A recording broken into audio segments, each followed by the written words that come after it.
Hi guys! Good morning at ayun. Anong oras na ba? It's 7:27 a.m. ng umaga. Ayun guys, balik kahapon. Kasama namin sila Idol Japper. Pati yung sila Atian, sila Pangit, Kuya Dang, at yung kasama nila Idol, Sword Family. And first meet ni Badit, sila Idol Japper at yung ibang Sword na kasama, mga vlogger din. So, tanungin natin si Badit kung anong naging reaksyon niya. Kasi hindi siya masyado nag-ano kahapon eh, gawa nung nahiya siya. Ako nga naghawak ng camera. So, Ano talaga, yung unang pagkaano ko pa lang, parang nahiya din ako mag-vlog. Yung magtutok ng camera sa kanila, nahiya ako kasi sino ba naman ako? Charis. so nung una ko ding na-meet sila Idol dun sa Burias, nung unang punta nila. Ganun din ako. Medyo nailang kami mag-vlog noon.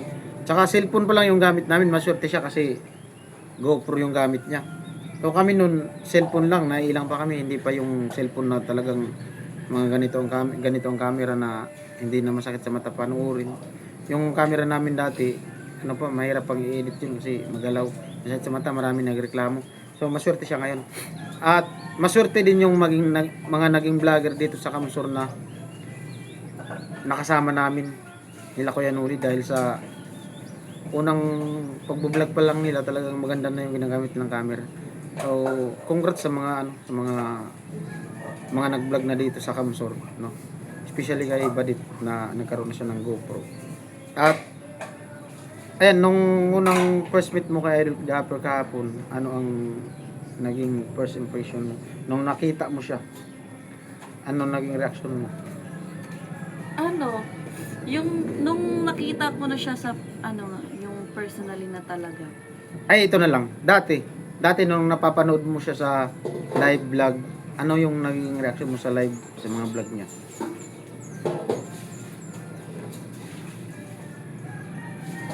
Sa yung sa Kumbaga, ikukumpara natin Oo. yung sa vlog, napanood mo siya sa vlog, napanood mo siya sa live, tapos nung nakita mo na siya in personal, na meet up mo na siya. Ano yung reaction mo?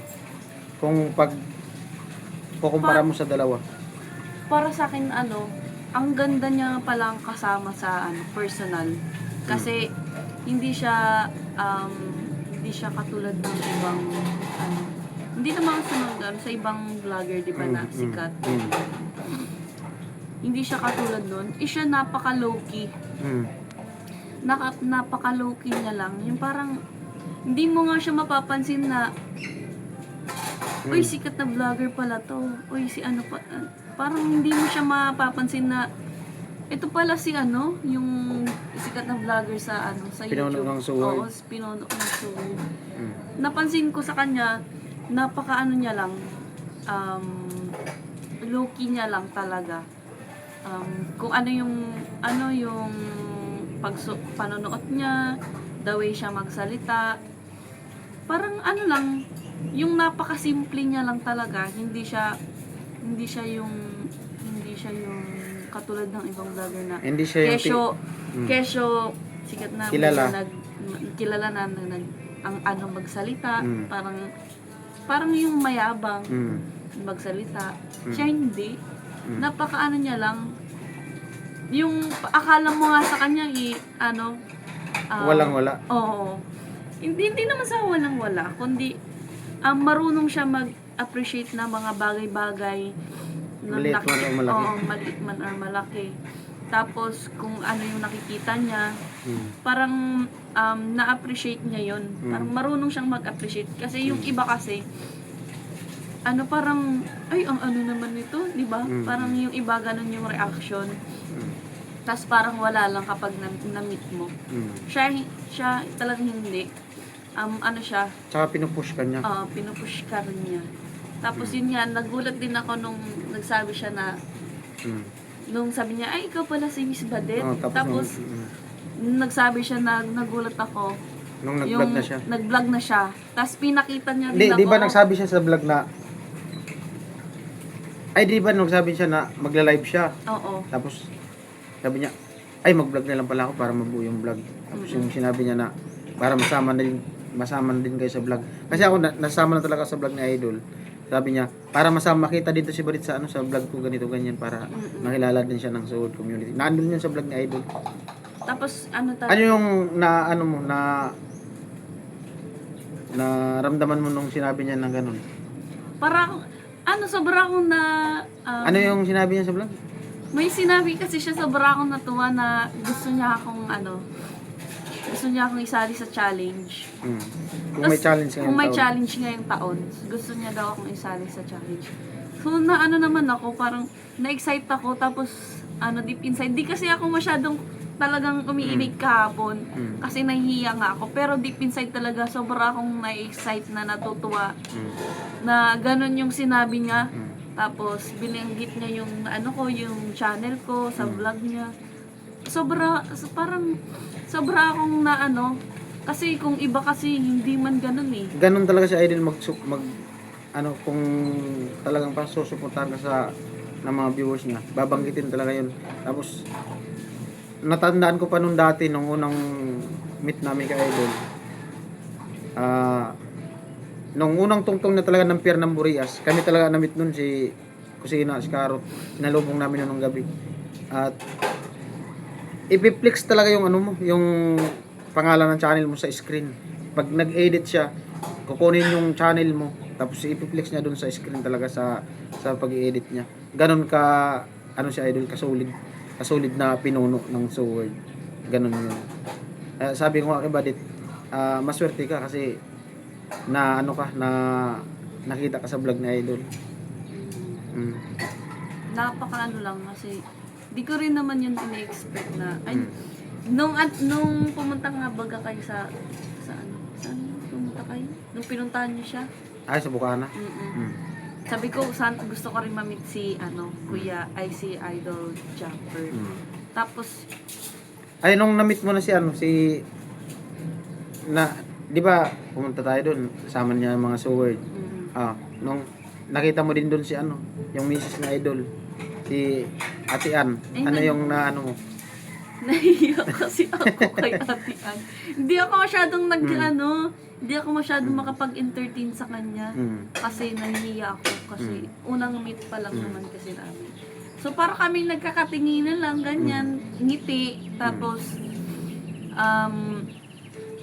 hi, ganyan. Ganun lang. Pwede din kay Pangit, kay Ate Lovely. Oo. Tapos si Kuya Dang. Ay, si Kuya Dang, kilala kasi siya ni Kuya Dang. Kilala kasi ako. Kasi nung time na nandun kami sa Bukana, nung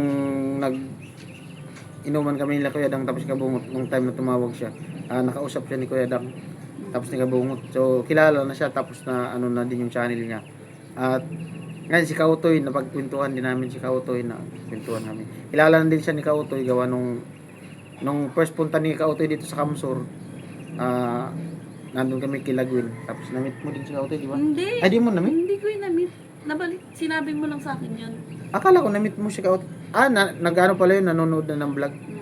Nagko-comment na yun sa mga vlog. Nagko-comment siya sa live mo pag magsama tayo. Nagko-comment siya. Ngayon nga, nakwento niya yung pag-uwi ko galing ng Bukana.